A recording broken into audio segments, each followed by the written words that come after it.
तो पिछली क्लास में हमने राइबोसोम पढ़ा था, ठीक है। और आज के बायोलॉजी फाउंडेशन सीरीज के पार्ट 10 में हम एंडोप्लाज्मिक रेटिकुलम, जिसे ER से लिखते हैं, हम इसको पढ़ेंगे सिंपल लैंग्वेज में और जीरो लेवल से। हेलो फ्रेंड्स, मेरा नाम है मृदुल। स्वागत है आपका बायोलॉजी फाउंडेशन सीरीज के एक नए सी वीडियो में, जिसका आज का टॉपिक है एंडोप्लाज्मिक रेटिकुलम। आपको पता है कि हम अपने फाउंडेशन सीरीज में हमने सेल टॉपिक को शुरू कर दिया था और हमने ये बातें बताई थी कि मैं आपको जो है सेल के पार्ट्स को एक एक वीडियो में डिस्कस कराऊंगा, ठीक है।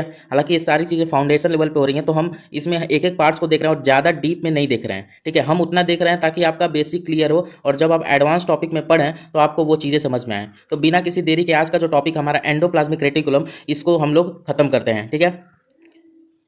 तो हमारा टॉपिक, हमारा जो पार्ट है यहाँ से शुरू होता है एंडोप्लाज्मिक रेटिकुलम से, ठीक है।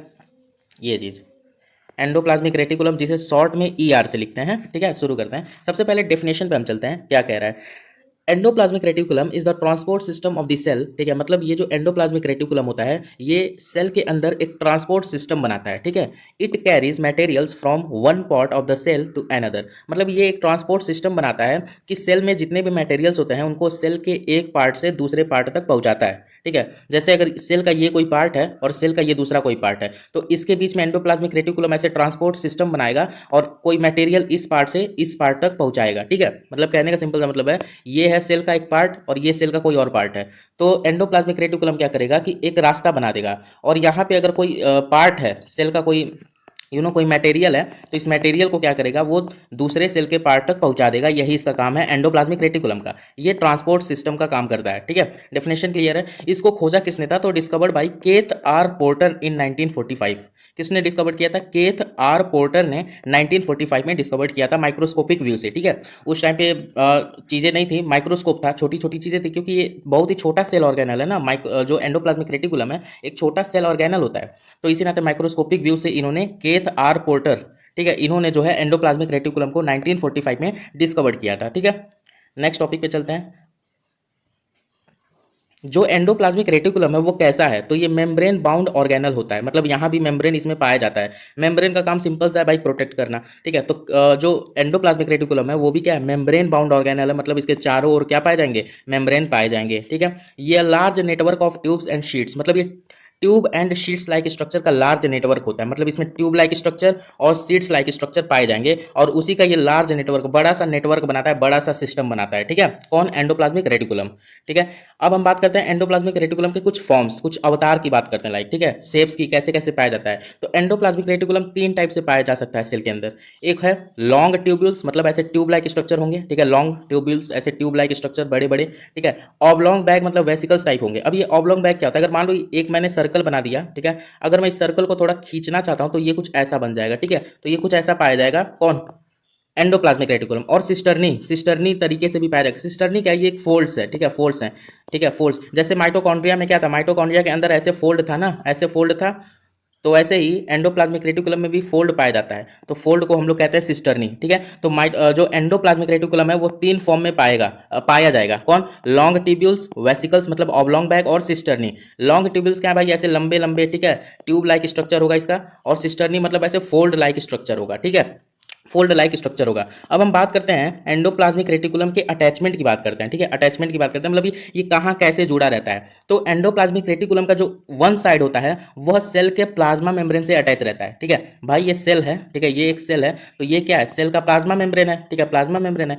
तो जो एंडोप्लाज्मिक का एक हिस्सा होगा ना, वो सेल के प्लाज्मा मेम्ब्रेन से जुड़ा रहेगा, और सेल का सॉरी एंडोप्लाज्मिक रेटिकुलम का एक हिस्सा सेल के प्लाज्मा मेम्ब्रेन से जुड़ा रहेगा, और एंडोप्लाज्मिक रेटिकुलम का दूसरा हिस्सा वो न्यूक्लियर, जो सेल के अंदर जो न्यूक्लियस होता है, तो न्यूक्लियस के न्यूक्लियर मेम्ब्रेन के बाहर से जुड़ा रहेगा, ठीक है। अभी बताऊंगा कैसे होता है। जैसे आप मान लो कि ये एक सेल है, ठीक है, मैं यहाँ समझाने का प्रयत्न करता हूँ कि ये एक सेल है, ठीक है, ये एक सेल है, और सेल के अंदर है भाई न्यूक्लियस, और न्यूक्लियस के बाहर क्या होता है, न्यूक्लियस के बाहर क्या होगा, न्यूक्लियस जो है सराउंड होता है किससे, न्यूक्लियर मेम्ब्रेन से सराउंड होता है, ठीक है, न्यूक्लियर मेम्ब्रेन से सराउंड होता है। अब एंडोप्लाज्मिक रेटिकुलम क्या है कि एंडोप्लाज्मिक रेटिकुलम का एक हिस्सा, ठीक है, एक हिस्सा इस न्यूक्लियर मेम्ब्रेन से अटैच रहता है और एक हिस्सा न्यूक्लियर एंडोप्लाज्मिक रेटिकुलम का एक हिस्सा इस सेल मेम्ब्रेन, ठीक है, जो प्लाज्मा मेम्ब्रेन भी बोल सकते हैं, उससे कनेक्टेड रहता है, ठीक है। यही चीज यहाँ पे कह रहा है कि जो एंडोप्लाज्मिक रेटिकुलम होता है उसका एक हिस्सा प्लाज्मा मेम्ब्रेन से, ठीक है, ये प्लाज्मा मेम्ब्रेन से कनेक्ट रहता है, अटैच रहता है,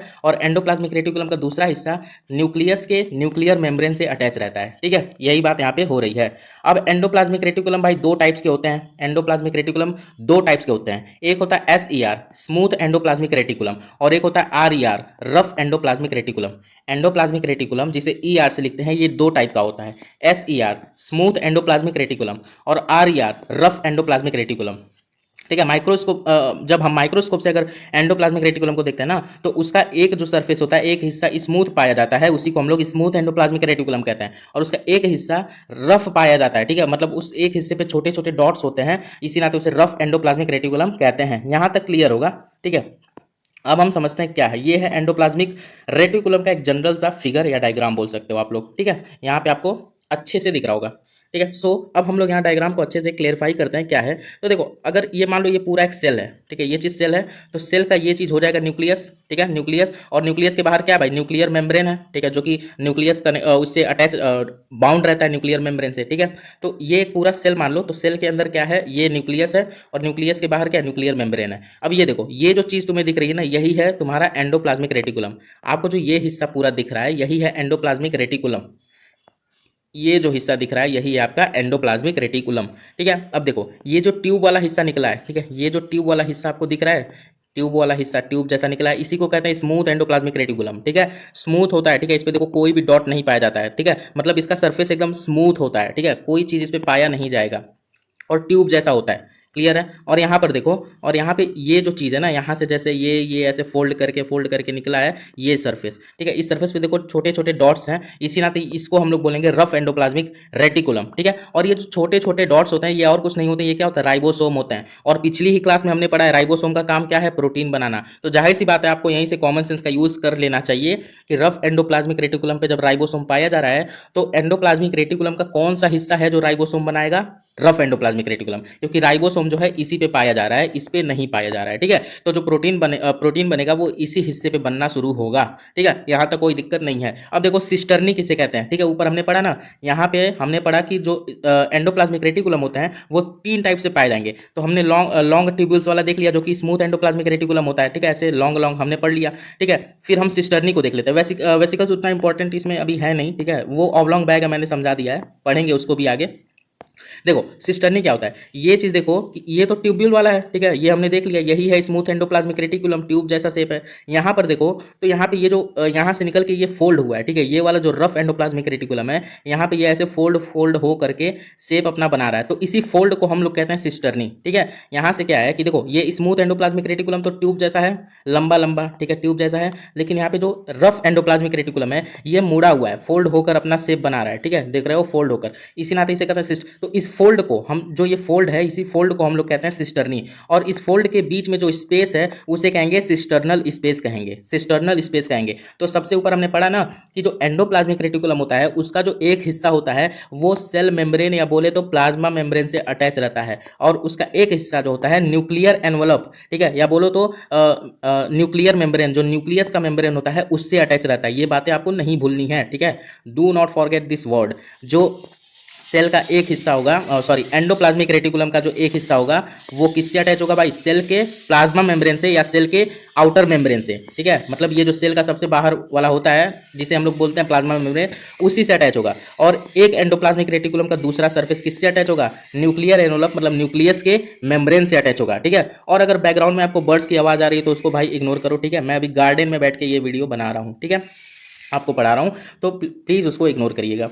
अब हम बात करते हैं स्मूथ एंडोप्लाज्मिक रेटिकुलम। भाई देखो स्मूथ क्यों है, क्योंकि राइबोसोम एब्सेंट होते हैं, इसी नाते वो स्मूथ होता है। ठीक है, अभी हमने देखा स्मूथ वाला कौन है, ये जो ट्यूब वाला स्ट्रक्चर है, ट्यूब वाला, यही तो स्मूथ है। तो इस पे देखो डॉट्स नहीं पाए जा रहे हैं ना, इस पे राइबोसोम्स पाए ही नहीं जा रहे हैं, तो राइबोसोम पाए नहीं जा रहे हैं तो स्मूथ है। ठीक है, यही बात है यहाँ पे कह रहा है, जो स्मूथ एंडोप्लाज्मिक रेटिकुलम होता है वो क्यों स्मूथ होता है, क्योंकि राइबोसोम वो छोटे छोटे डॉट्स नहीं पाए जाते, अब्सेंट होते हैं, इसी नाते वो अपीयर करता है, अपीयर होता है स्मूथ में। ठीक है, आर यार रफ एंडोप्लाज्मिक रेटिकुलम की बात करें तो क्या है, राइबोसोम्स प्रेजेंट होता है सरफेस पे, इसी नाते ये क्या है, रफ होता है। और राइबोसोम्स ही प्रोटीन बनाते हैं, ये बातें आपको नहीं भूलनी है, पिछली क्लासेस में भी मैंने यही बताया था। राइबोसोम क्या है, प्रोटीन फॉर्मेशन साइट, मतलब राइबोसोम साइट है प्रोटीन फॉर्मेशन का, यहीं पे प्रोटीन बनेगा। तो देखो रफ एंडोप्लाज्मिक रेटिकुलम प्रोटीन नहीं बनाता है, यहाँ पे प्रेजेंट होता है कौन, राइबोसोम, और यही प्रोटीन बनाता है। लेकिन अगर बात आए कि एंडोप्लाज्मिक रेटिकुलम के कौन से हिस्से में प्रोटीन बनता है, तो ये होगा रफ एंडोप्लाज्मिक रेटिकुलम वाला हिस्सा, यहीं पे प्रोटीन बनेगा। ठीक है, क्यों बनेगा, क्योंकि यहाँ पे राइबोसोम होता है, और राइबोसोम प्रेजेंट होता है, इसी नाते इसका जो सरफेस होता है कैसा होता है, रफ होता है, खुरदुरा होता है। ठीक है, आई होप यहाँ तक आपको अच्छे से समझ में आ रही होगी। ठीक है, अब एक एक करके थोड़ा इस पार्ट्स को भी हम लोग डिस्कस करते हैं कि ये जो रफ वाला हिस्सा है, ये जो स्मूथ वाला हिस्सा है। देखो पहले क्या है एंडोप्लाज्मिक रेटिकुलम में, it is a network of membranes present in the cytoplasm of the cell. ठीक है, ये मेम्ब्रेन्स का नेटवर्क होता है जो कि साइटोप्लाज्म में ही प्रेजेंट होता है। देखो एक बात और याद रखो, ये जो एंडोप्लाज्मिक रेटिकुलम होता है ना, ये मेम्ब्रेन ही होता है और कुछ होता नहीं है। ठीक है, ये ऐसे मेम्ब्रेन का ही एक नेटवर्क होता है, एक सिस्टम तैयार किया रहता है, जो कि कहाँ होता है, सेल के साइटोप्लाज्म में। ठीक है, तभी तो यहाँ पे न्यूक्लियस होता है, यहाँ पे सेल का मेम्ब्रेन होता है, बीच में साइटोप्लाज्म होता है, यहीं पे एंडोप्लाज्मिक रेटिकुलम होता है। ठीक है, यही चीज है, हेल्प करता है ट्रांसपोर्ट ऑफ मटेरियल, मतलब जितने भी मटेरियल हैं, प्रोटीन्स हो गया, लिपिड्स हो गया, जो भी इंपॉर्टेंट मटेरियल हो गए, वाटर, ये जो भी चीजें हैं, वो सेल के एक पार्ट से दूसरे पार्ट तक यही पहुंचाता है। ठीक है, endoplasmic reticulum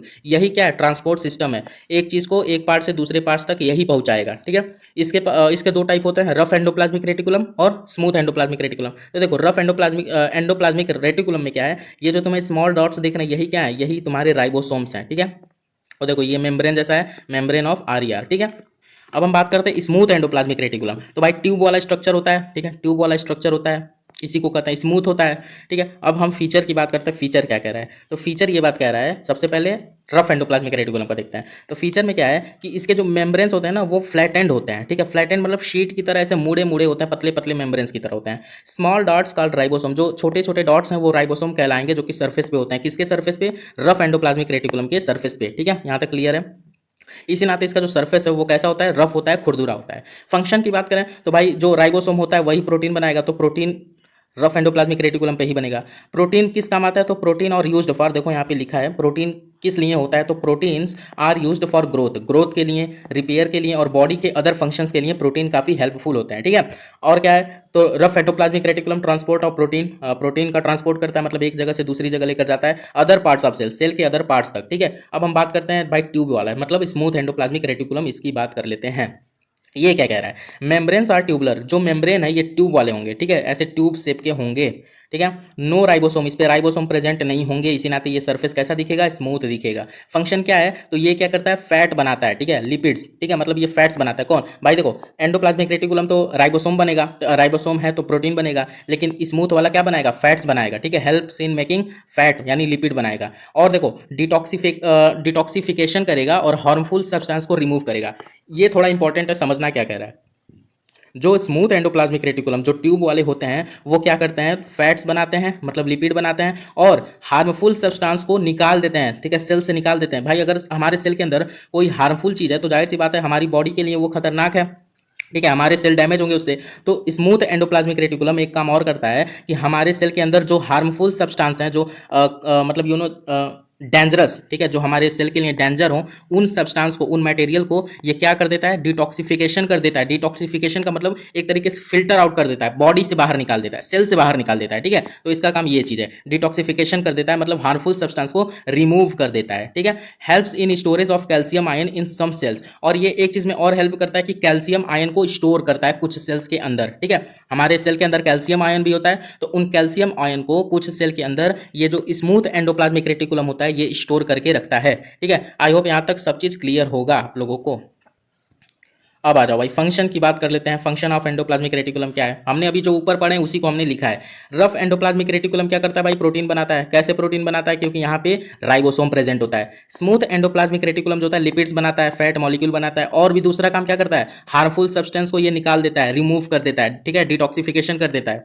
endoplasmic reticulum transports material inside the cell. Endoplasmic reticulum जो होता है मटेरियल्स का ट्रांसपोर्ट सिस्टम बनाता है, मतलब एक सेल के मतलब सेल के एक पार्ट से दूसरे पार्ट तक पहुंचाता है, ठीक है, रोड की तरह काम करता है, ट्रांसपोर्ट सिस्टम की तरह। और क्या है? Endoplasmic reticulum helps in cell membrane formation. Endoplasmic reticulum help करता है सेल मेम्ब्रेन के फॉर्मेशन में। फॉर्मेशन का मतलब होता है बनना, ठीक है, मतलब सेल मेम्ब्रेन का बनना यही हेल्प करता है। कौन? एंडोप्लाज्मिक रेटिकुलम, ठीक है। और क्या है? Endoplasmic reticulum forms a network inside the cell, मतलब इनसाइड सेल के अंदर एक नेटवर्क बनाता है एंडोप्लाज्मिक रेटिकुलम। कौन सा नेटवर्क बनाता है? अभी हमने पढ़ा भाई, ट्रांसपोर्ट मटेरियल्स के लिए ये नेटवर्क बनाता है। Endoplasmic reticulum connects the nucleus with the cytoplasm. ये क्या करता है? ये न्यूक्लियस से कनेक्ट रहता है साइटोप्लाज्म के साथ। मतलब देखो ये सेल है, अभी मैंने जैसे ऊपर डिस्कस किया वहां पर एक बार और डिस्कस करते हैं कि देखो ये एक सेल है, ठीक है, सेल के अंदर है न्यूक्लियस, और ये क्या है? ये जो चीज़ है, ठीक है, यहाँ पे ये जो चीज़ है ये क्या है? ये है तुम्हारा प्लाज्मा मेम्ब्रेन, ठीक है, प्लाज्मा मेम्ब्रेन है, ठीक है, या फिर सेल मेम्ब्रेन भी कह सकते हो। तो जो एंडोप्लाज्मिक रेटिकुलम होता है, ये लाइन क्या कह रहा है? Endoplasmic connects the nucleus with the cytoplasm. तो एंडोप्लाज्मिक रेटिकुलम न्यूक्लियस के, ये जो न्यूक्लियस है इसके मेम्ब्रेन से और प्लाज्मा मेम्ब्रेन से कनेक्ट रहता है, यही बात कह रहा है। तो एंडोप्लाज्मिक रेटिकुलम का एक हिस्सा एक हिस्सा न्यूक्लियर मेम्ब्रेन से और दूसरा हिस्सा प्लाज्मा मेम्ब्रेन से कनेक्ट रहता है, यही बात ये कह रहा है, ठीक है। और क्या है? और एक बात ये है, और क्या कह रहा है? तो स्मूथ एंडोप्लाज्मिक रेटिकुलम हेल्प करता है remove harmful chemical from the cell, ठीक है, अभी मैंने ऊपर ही बता दिया था, मतलब हार्मफुल केमिकल्स को सेल से रिमूव कर देता है। और endoplasmic reticulum cell work smoothly, मतलब ये हेल्प करता है कि जो सेल है हमारा स्मूथली काम करे, ठीक है, सेल जो है हमारा स्मूथली काम करे, वो इस नाते इसको हेल्प करता है, ठीक है। भाई लोग यहाँ पे अपना एंडोप्लाज्मिक रेटिकुलम भी खत्म हो चुका है। एक बार फास्ट रिविजन करते हैं कि हमने क्या क्या पढ़ा, ठीक है, एक बार फास्ट रिविजन करके खत्म करते हैं। एंडोप्लाज्मिक रेटिकुलम, सॉरी क्या हो गया, एंडोप्लाज्मिक रेटिकुलम क्या करता है? तो पहले क्या है? Endoplasmic reticulum is the transport system of the cell. Cell का ट्रांसपोर्ट सिस्टम होता है, कैरी करता है मटेरियल्स को from one part of the cell to another part. किसने खोजा था? केथ आर पोर्टर ने 1945 में इसको डिस्कवर्ड किया था, ठीक है। एंडोप्लाज्मिक रेटिकुलम कैसा ऑर्गेनल है? तो मेम्ब्रेन बाउंड ऑर्गेनल है, मतलब ये मेम्ब्रेन से बाउंड रहता है, ठीक है, मेम्ब्रेन के सराउंडिंग ये रहता है, अराउंड ये रहता है। Large network of tubes and sheets, ये tubes like structure and sheets like structure का लार्ज नेटवर्क, बड़ा नेटवर्क बनाता है। ये तीन फॉर्म्स में पाया जाता है। लॉन्ग ट्यूब्यूल्स जो कि होता है स्मूथ एंडोप्लाज्मिक रेटिकुलम, और एक होता है सिस्टर्नी जो फोल्ड वाला होता है, ठीक है, फोल्ड वाला होता है, उसी को सिस्टर्नी कहते हैं। वेसिकल्स में भी पाया जाता है ऑब्लोंग बैग, ठीक है, ये चीज़ क्लियर है। ये दो तो पता होना चाहिए कि ये लॉन्ग ट्यूब्यूल्स और सिस्टर्नी में पाया जाएगा, ठीक है। अटैचमेंट की बात करें तो इसका एक हिस्सा प्लाज्मा मेम्ब्रेन से और इसका एक हिस्सा न्यूक्लियर मेम्ब्रेन से अटैच रहता है। यहाँ फिगर में आप लोग देख लो, ठीक है, ये है आपका एंडोप्लाज्मिक रेटिकुलम, तो इसका एक हिस्सा जो है न्यूक्लियस के मेम्ब्रेन से अटैच है और इसका एक हिस्सा सेल के मेम्ब्रेन से अटैच है, ठीक है। अब देखो एंडोप्लाज्मिक रेटिकुलम दो टाइप के होते हैं, स्मूथ एंडोप्लाज्मिक रेटिकुलम और रफ एंडोप्लाज्मिक रेटिकुलम, ठीक है। यहाँ हमने फिगर में देखा तो भाई हमने ये जो ट्यूब वाला स्ट्रक्चर है यही है स्मूथ एंडोप्लाज्मिक रेटिकुलम, और ये जो फोल्ड वाला स्ट्रक्चर आपको दिख रहा है यही है आपका रफ एंडोप्लाज्मिक रेटिकुलम। इसी में राइबोसोम प्रेजेंट होता है तो प्रोटीन भी यहीं बनेगा। और ये जो स्मूथ एंडोप्लाज्मिक ट्यूब वाला रेटिकुलम है ये क्या बनाएगा? तो ये फैट बनाता है, लिपिड बनाता है, ठीक है। सिस्टर्नी किसे कहते हैं? सिस्टर्नी ये जो फोल्ड्स होते हैं इसी फोल्ड्स को सिस्टर्नी कहते हैं, और फोल्ड्स के बीच में जो स्पेस होता है उस स्पेस को कहते हैं सिस्टर्नल स्पेस। तो यहाँ पे देख लो एंडोप्लाज्मिक रेटिकुलम का जो एक हिस्सा है वो किससे अटैच है? सेल न्यूक्लियस के मेम्ब्रेन से अटैच है, और एक हिस्सा भाई सेल के मेम्ब्रेन से अटैच होता है, ठीक है। स्मूथ एंडोप्लाज्मिक रेटिकुलम स्मूथ क्यों होता है भाई? राइबोसोम अब्सेंट होता है, राइबोसोम होता ही नहीं है, इसी नाते वो स्मूथ है। और रफ एंडोप्लाज्मिक रेटिकुलम में राइबोसोम प्रेजेंट होता है, इसी नाते वो रफ है। और राइबोसोम क्या होता है? प्रोटीन फॉर्मेशन की साइट होती है, मतलब राइबोसोम ही प्रोटीन बनाता है, पिछली क्लासेस में हमने पढ़ा था, ठीक है। यहाँ पे देखो ये फिगर मैंने अभी बताया, यही चीज़ है रफ एंडोप्लाज्मिक रेटिकुलम। ये जो छोटे छोटे डॉट्स दिख रहे हैं यही क्या है? आपके राइबोसोम में यही प्रोटीन बनाएंगे। और ये जो ट्यूब वाला एंडोप्लाज्मिक रेटिकुलम होता है इसे बोलते हैं स्मूथ एंडोप्लाज्मिक रेटिकुलम। ट्यूब जैसे शेप में होता है, ये भाई क्या करता है? फैट्स को बनाता है, लिपिड को बनाता है, और क्या करता है? हार्मफुल सब्सटेंस जो होता है उसको रिमूव करता है हमारे सेल से, ठीक है। और कुछ सेल में ये कैल्शियम आयन को भी स्टोर करता है, ठीक है। यहाँ पे आपको ऐसे बात याद रखनी है, रफ एंडोप्लाज्मिक रेटिकुलम में राइबोसोम होता है तो प्रोटीन बनता है, स्मूथ एंडोप्लाज्मिक रेटिकुलम में राइबोसोम नहीं होता है, क्या तब क्या बनता है, फैट बनता है, और डिटॉक्सिफिकेशन मतलब हार्मफुल प्रोडक्ट जो होते हैं उनको बाहर निकालता है, और स्टोर करता है क्या, कैल्शियम आयन को स्टोर करता है। ठीक है, यहाँ पे फंक्शंस की बात करें, अभी हमने जो ऊपर पढ़ा वही सब हमने यहाँ लिखा है।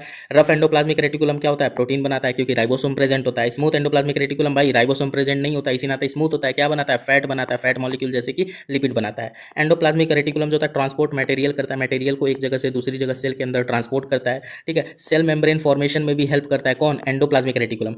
फिर एंडोप्लाज्मिक रेटिकुलम एक नेटवर्क बनाता है सेल के अंदर। ठीक है, और एंडोप्लाज्मिक रेटिकुलम कनेक्ट रहता है किससे, सेल के न्यूक्लियस से और सेल के मेम्ब्रेन से कनेक्ट रहता है। ठीक है, ये बात हमने जानी। फिर हमने क्या जाना, एंडोप्लाज्मिक रेटिकुलम जो है एक्ट करता है, मतलब इसमें एक्ट करता है ट्रांसपोर्ट सिस्टम की तरह एक्ट करता है। और क्या है, स्मूथ एंडोप्लाज्मिक रेटिकुलम हेल्प करता है रिमूव हार्मफुल केमिकल को। स्मूथ एंडोप्लाज्मिक जो ये ट्यूब वाला होता है इसी को स्मूथ एंडोप्लाज्मिक रेटिकुलम कहते हैं। ये हार्मफुल केमिकल्स को रिमूव करता है। ठीक है, सेल से रिमूव करता है। और दूसरे में एंडोप्लाज्मिक रेटिकुलम जो होता है वो हेल्प करता है कि सेल स्मूथली वर्क करे। ठीक है, सेल जो है स्मूथली वर्क करे। और यहाँ पे हमारा जो है बेसिक लेवल पे एंडोप्लाज्मिक रेटिकुलम भी टॉपिक अपना खत्म हो गया। अगर आपको वीडियो पसंद आ रही है तो जरूर हमारे सीरीज का हिस्सा बनिए, बायोलॉजी फाउंडेशन सीरीज का जरूर हिस्सा बनिए। मिलते हैं नेक्स्ट वीडियो में, तब तक के लिए गुड बाय।